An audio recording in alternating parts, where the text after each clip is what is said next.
Okay, everyone, welcome back to another episode of Line Your Own Pocket. So, by the time you're watching this, we did a episode 3 weeks to a month ago on a user question about flipping a strategy that worked really well for a while, and then the exact opposite strategy seemed to work. And we kind of pontificated onto why and had a cool back and forth on that.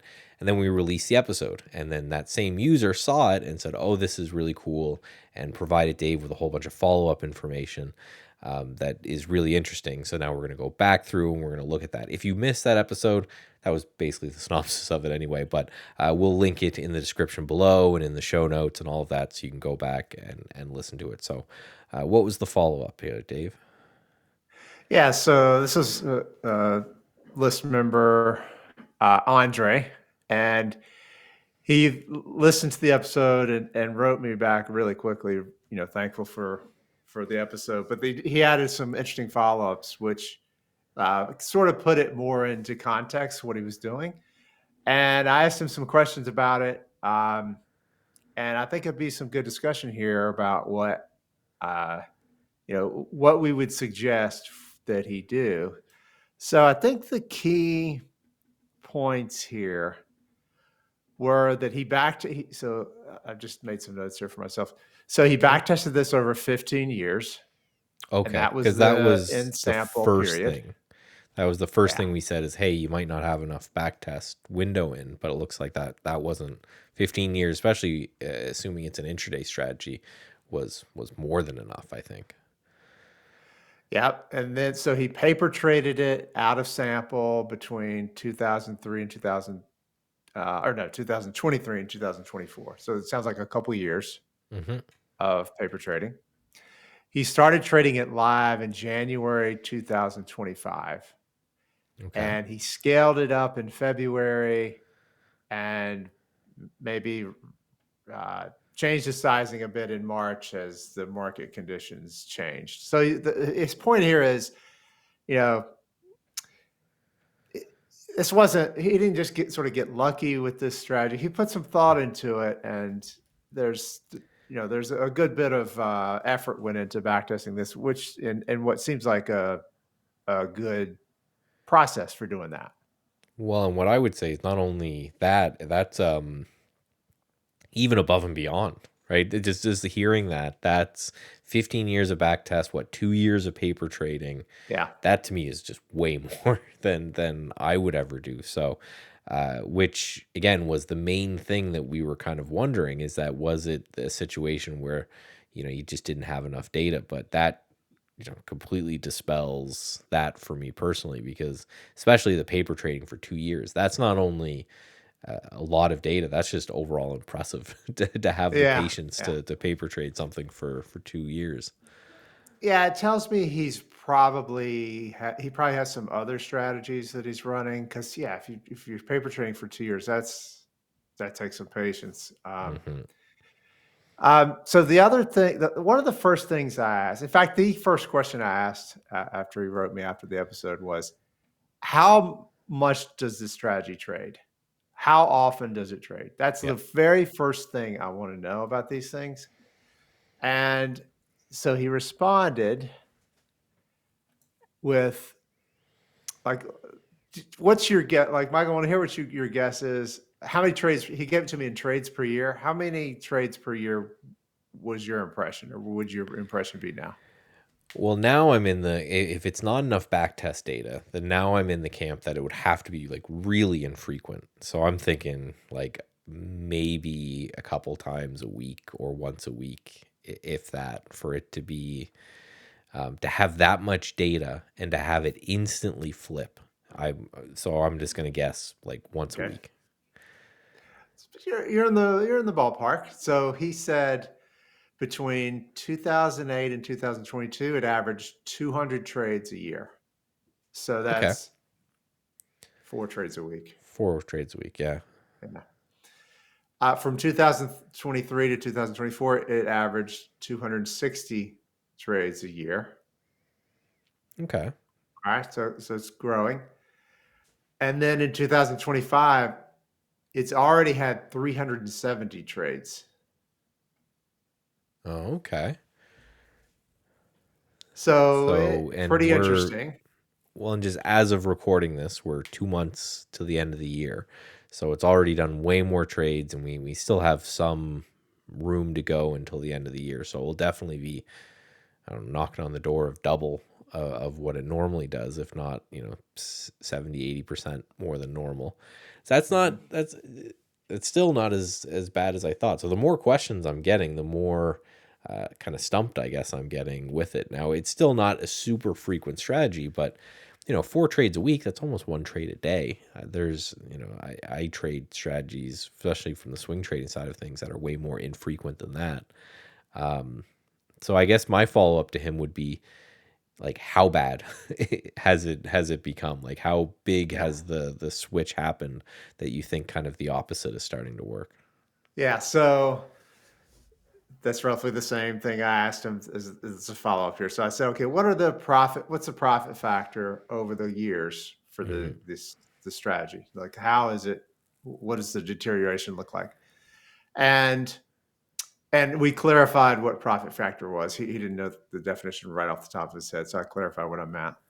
Yeah. Um, and he gave me the winning percentage, and he gave me the profit factor in a percentage, which wasn't probably a little bit of mismatch in what the definition I asked him for. But Yeah. so the win percentage was in that first period, 2008, 2022, 67%. 2023 to 2024, 65%. And then in 2025, the win rate is 67% again. So back to the previous winning percentage. But the profit factor has dropped quite a bit. So I I think like he's given to me in percentage terms, and I'm going to sort of translate here. I think I'm pretty sure he means from 2028 to 2022, 2.3 was the profit factor. Okay. 2023 to 2024, 1.7, and then 2025, 1.55.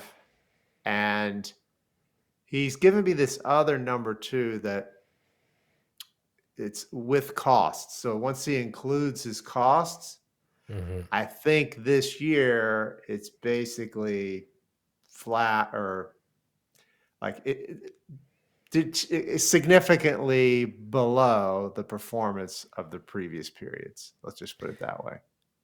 Yeah. Okay. So it's not to the point there where flipping the strategy would end up being profitable. If you're still right 2/3 of the time, like overall, and again, for people who are new to this, those are amazing numbers, right? To be right, 2/3 of the time, and a two profit factor strategy, that's a winner, right? That's one that's, even with slippage and commission and all those things, it would be really hard for it to turn negative. But if he's now, it's come down to costs and things are kind of break even.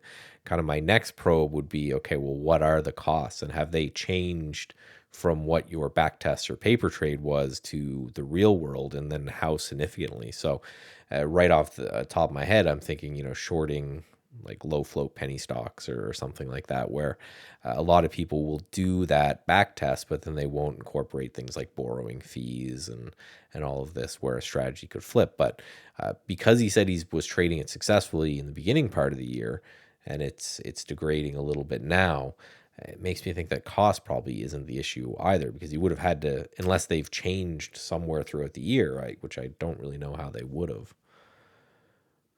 Yeah. I don't think, I think costs are typically like that's not going to make or break your strategy unless something's like really wrong. Right. Um, so my first thought here. So let me give you a little bit more of the background. It's not a low float shorting strategy.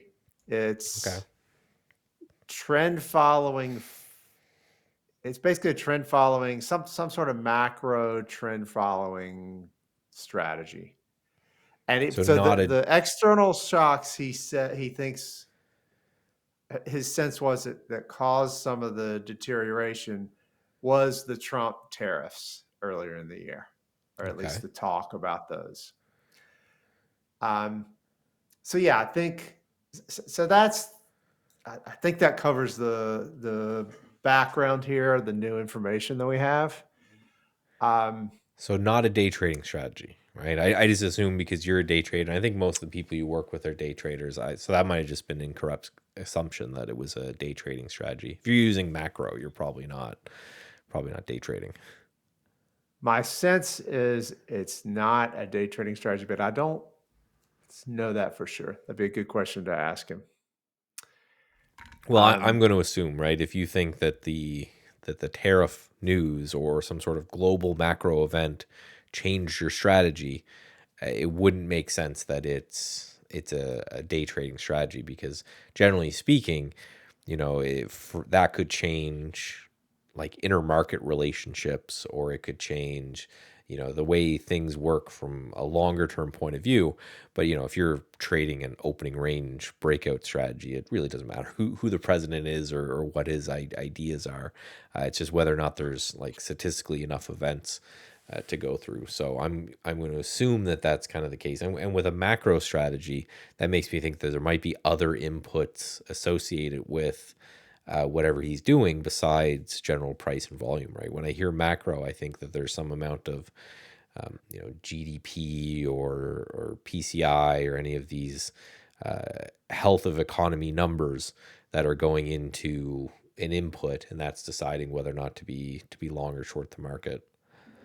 yeah, and when it boils down to it, he's trading a strategy, he's trading a system. Mhm. There's various inputs you can put into it, but I, you know, whether your time frame is long or short, if you're systematically doing it, that sort of, a lot of the same principles apply. Of And course, yeah. the first one that I think of is the number of trades increasing so dramatically this year, which is, um, I think that's where I would focus. Hmm. And so usually when you have strategies that deteriorate like that, like this, when you look at the performance, it's typically the opposite, where you have fewer trades that are happening over time. Hmm. So it is curious that all of a sudden there's a whole bunch of trades that are happening.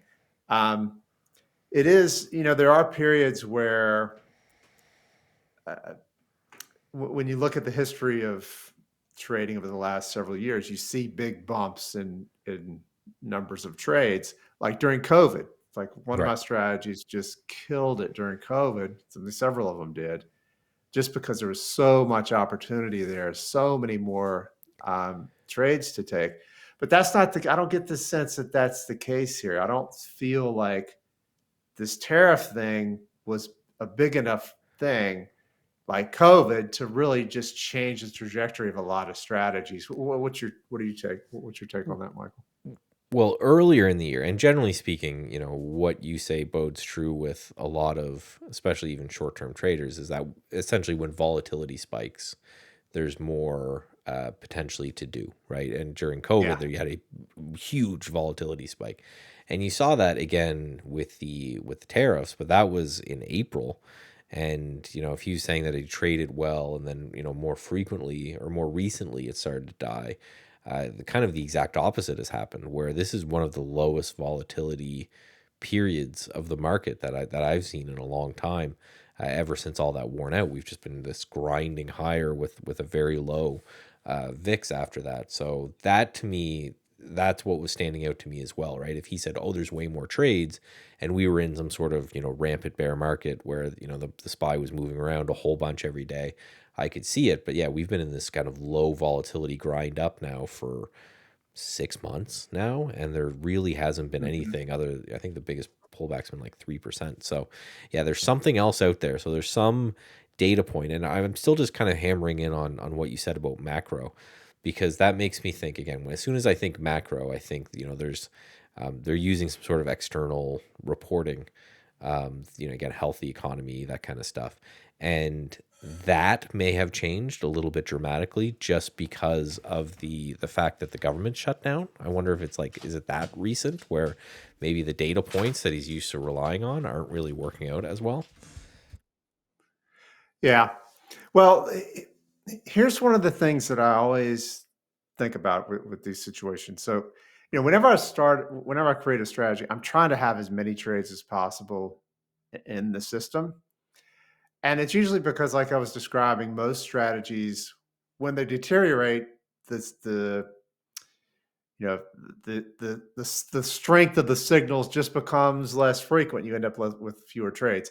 The fact that he's got more trades now is kind of a gift, the way you think about it, because one of More the data. easiest Yeah. things that you do is find some additional variable that is predictive with his strategy and use that to get rid of the poorest trades in this bunch and get back to what was the average number of trades all these years. I think if you could find that, you could really make this strategy go back to what it was performing before 2025 and still have the same number of trades during, across those periods. So that's where I would focus. Yeah, because we're looking at market mechanics not changing too much, right? We had a high volatility period, now we have a low volatility period. So, there's nothing really changed from a mechanical side of the market. So, I'm with you that it's now time to look at the inputs of the strategy, right? And if it is something like a macroeconomic thing and those have potentially changed, then that's one thing to look at. But yeah, now that you've got a lot of trades, you have more data because you're right. It's the annoying part about strategies is when they start to degrade, but it's because you only have a handful of trades. You don't feel nearly as confident digging into your own data to try to find what the issue is because there's just not as much data there. When you have more trades, then you have more frequency of trades. To me, that's a way better problem to have because now you can go and look and say, okay, well things are going bad, but thankfully anyway, I've got all of this data that I can go and deal with and that I can churn through and try to find an answer. So for me again, it's yeah, look at the data inputs and see if they've changed because as far as I can tell, this year in particular, market mechanics haven't. And then from there, try to figure out a way to, like you said, remove some of those trades that might be underperforming. But yeah, thankfully you have the data to do so. Yeah. So this is a good time where I would go back, look at like you said, all the inputs. So that means all the columns in your back test, see what was important and what I made decisions upon, back when I started Mhm. paper trading it. See if the decisions I made then are still accurate now, and if those relationships are still valid and predictive. And there's a lot of trades here, but it's not so many that you couldn't go through at least all the recent ones, Mhm. probably I for was the last 3 or 4 years. Go I back was and gonna look and say that see. with what you said, 300 this year. Yeah. That's a weekend, right? That's a weekend of sitting down and going through kind of if you wanted to do line by line, if you wanted to do some sort of manual work. It's not like there's 20,000 to go through. There's Yeah. 300. So say it takes you a minute per trade. That's a day's work to go through and try to figure out if there's anything that has fundamentally changed versus if there's anything that hasn't fundamentally changed, but yeah, there's just something slight has changed, and that's been enough to kind of throw it off. Yeah. So I would go back, and I guess it was 2022 that he was his in sample set. So I would look at that. I would take that set, look at the correlations maybe between profit and the columns I added that I thought were going to be Hmm. predictive. Certainly, all the columns that were in there, and absolutely the ones that you ended up making rules on to for the system. Then I would take a look at the data since then, see if those are still the same. If the strength, the columns that showed predictive strength before 2022, look at the trades since 2022 and see if it's still accurate and what the changes are. Maybe something else has become important, another factor has become more predictive. If so, then take a look at that. You know, we could probably do a whole episode on in sample and out of sample testing. This, I We think, should is a write it perfect down. example here of when just go ahead and use the entire set, Hmm. especially when something has changed like this. Like I think a lot of traders get hung up on or put too much faith in sample and out of sample testing Yeah.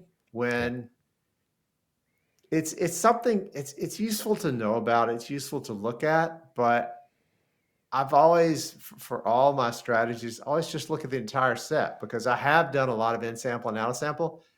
And what you find is the in sample, the rules you find are pretty much the same as when you look at the entire set and when you look at the out of sample stuff. So, And you're and there's all naturally, sorts of, well, I was just saying go you're ahead. naturally hamstringing your data set to look at when you're doing that, right? And that's kind of been my problem with in sample out of sample is like so say I split the data in a third and I say, okay, two-thirds are going to be out of sample and then one-third's in sample or vice versa. It's like I'm pulling out data and potentially important data to go through, and I'm like you, I've never once tested something for a period of time and it was amazing and then ran that further and had it just be completely horrible, right? It could be a little better, it could be a little worse, it could, and that's just kind of natural ebb and flow. But yeah, I'm with you there where it's like I feel like I'm hamstringing myself by just taking away some of that valuable data that could really tell me something about a potential column, because I'm just on purpose just shrinking my data set when we're trying to do the exact opposite. We're trying to have as large of a data set Yeah. as we possibly can. Yeah. And you can, I mean, all decisions you make about in sample and how to split the data and out of sample, they're all arbitrary. There's arbitrary as anything. Yeah.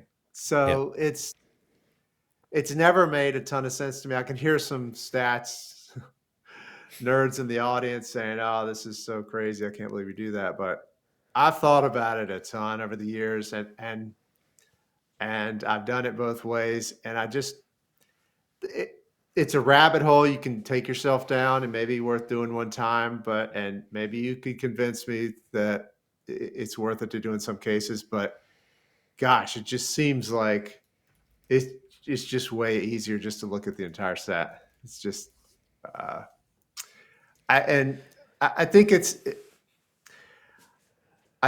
useful to think about that in in sample and out sample when you're earlier in your career and you don't really fully understand the essence of the system and Right. the what the columns really mean and how they're going to affect it. When you're I think it's useful to do it in that case, but the better you get, the more experience you get with trading and knowing how the data is going to work in relation to profit for different signals, I think the less you have to worry about that, and uh, just the less you need to do in sample and out of sample. Yeah, and I always look at it, and there's some of these things that I think are carried forward from regular statistical analysis that aren't applicable to trading because of what you just said. There's, it's very hard if I'm doing like, I don't know, an analysis on like how a disease spreads or mutates or something like that.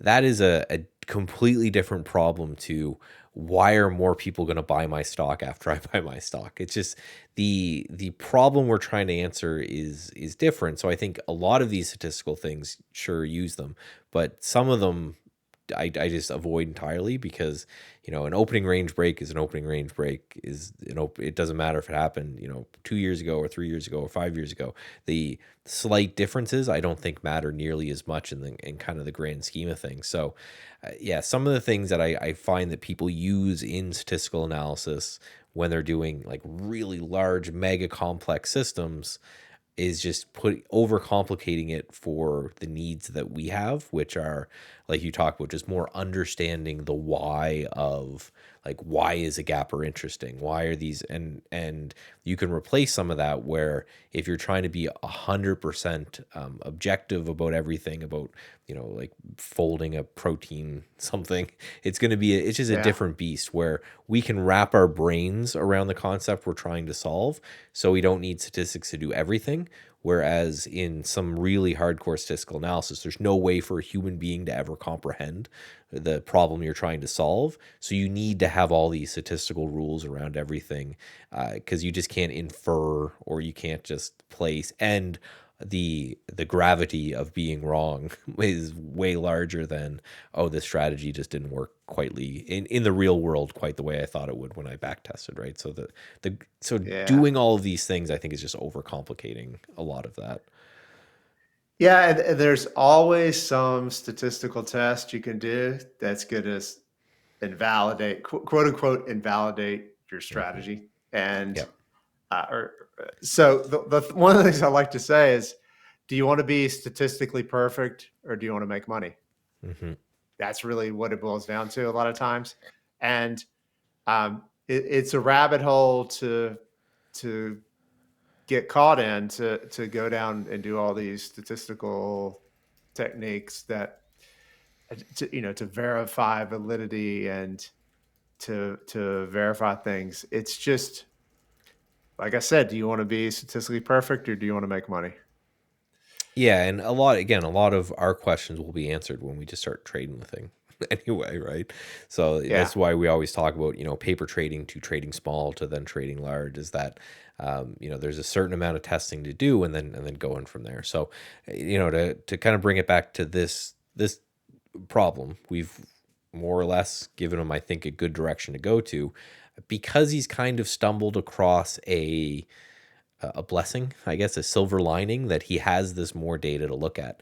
Now, what if the same person came to you to the same problem, but they didn't have that extra data? They went from 200 trades a year, and maybe this year they only had 50 trades, and they're trying to Yeah. solve the same problem. Is the direction you give them, is that different, or is it just the same idea?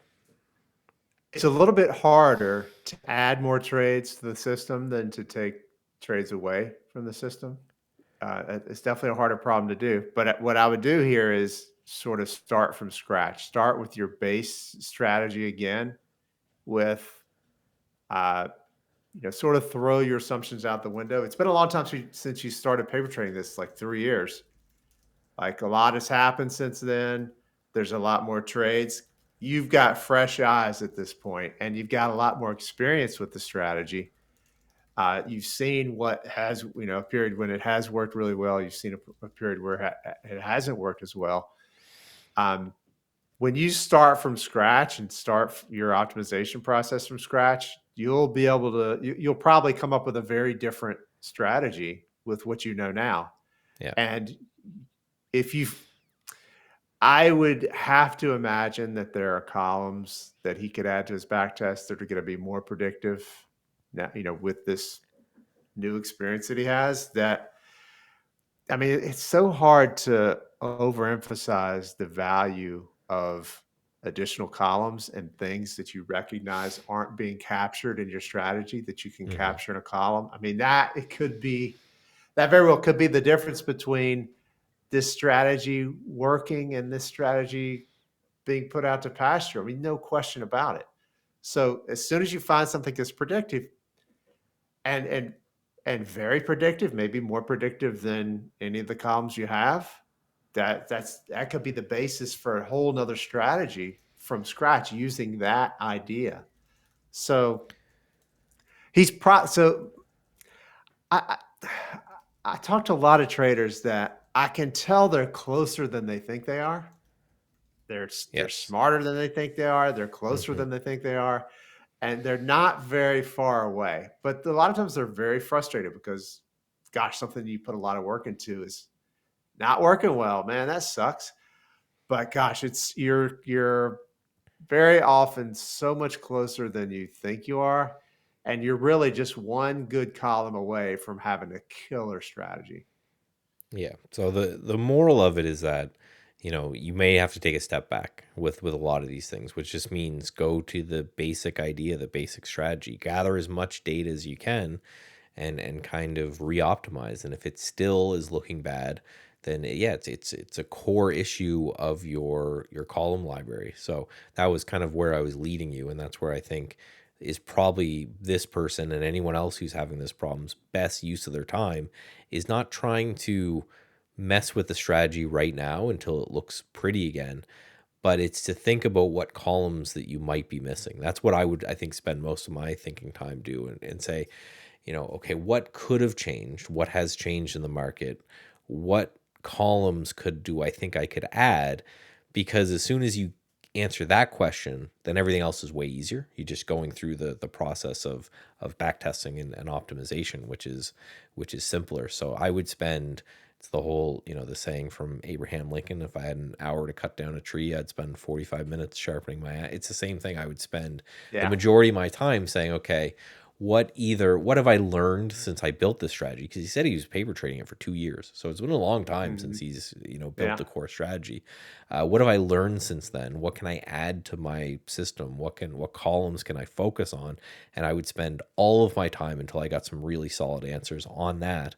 And as soon as I got a handful of columns that are kind of new and different, that would be my focus. And then as soon as you got those, well, now it's just time to go to work, right? And if that doesn't yield a good result, then back to I got to figure out new columns, and then back again. Because, and the good thing is, with 15 years of data and then more trades this year than normal, you have the building blocks to kind of rebuild the strategy. You just need that kind of missing piece to put in. Yeah. Um, the other thing I would do here is, when I say start from scratch, start with your base strategy with basically no filtering. Hmm. Do a back test for that. How has that? How are the number of trades changed with the base strategy over this period before you did your optimization and filtered stuff down to what you were actually going to trade? Smart. I Yeah. mean, that would be a really interesting thing to see. Has that been consistent, or has that also increased? That would be a huge, I mean, there's a lot that could come just from that. And that's probably the first step I would take at this point. Yeah, because then you're Like the answering the first would be simple to, question. see if you could remove some, see if you can remove some now. That'd be the easiest thing. But then Yeah. but also take a step back, do your, your original back test and see how that original one with no filtering, how has that held up over time? How many trades have come through that over time? What does that look like? That'd be super interesting. Because you're right. You're basically trying to prove whether or not the idea as a whole, and this is why I always save a version of my base strategy, is the idea in its core changed, or is just the selection process of the strategies changed? And you answer that first, and then from there you're able to go and potentially build into fixing the idea. So as always, the answer seems to be more data, right? So because stripping it down, you're going to get more trades, you're going to get more data. That's going to give you kind of more options to play with. And yeah, the other thing that, when you get into this point where you want to change a strategy, and it's been so long since you've went live with it and made changes to it, it's so important to have made good notes about the decisions you made 2 years ago, 3 years ago, Hmm. for like, why did I put this rule in? What data did I look at to make this decision versus another decision? Having good notes about that is one of the fundamental things that I teach traders when I first start working with traders. Like, get your process for capturing that and keeping track of that very dialed in. And that's, we use GitHub for that. And in this situation, it's gold to be able to do that, because you can go back and see having the exact mindset you were in when you made this decision. That's just so important to be able to do, because if you don't do that, then you are not going to remember, and you're truly starting over from scratch then, if you haven't taken notes for the process you went through. I mean, you're totally lost. Well, I also find it very motivating too. When I go back and I look at those notes, you kind of realize how far you've come, because sometimes you read that Yeah. and you're like, that was stupid. Why did I do that? And then Yeah. you're like, oh, that was, 3, 4 years ago. I think kind of a good hope for life is that you always look back at yourself 5 years ago and think you were an idiot. Like, that's, as long as that trajectory is going, that's way better Yeah. than the other way where you're like, oh man, I was way smarter than I am now. Um, Yeah, so yeah, totally. I always look at it all the time. I like to go back and I like to look, because sometimes the flaw is kind of right there, and you now know the flaw. You just didn't at the time. So Yeah. going back and reviewing that, yeah, I think it's huge, because yeah, you're like, oh, now I know what the problem was. It was X. So I just, Yeah. past me just didn't figure that out yet.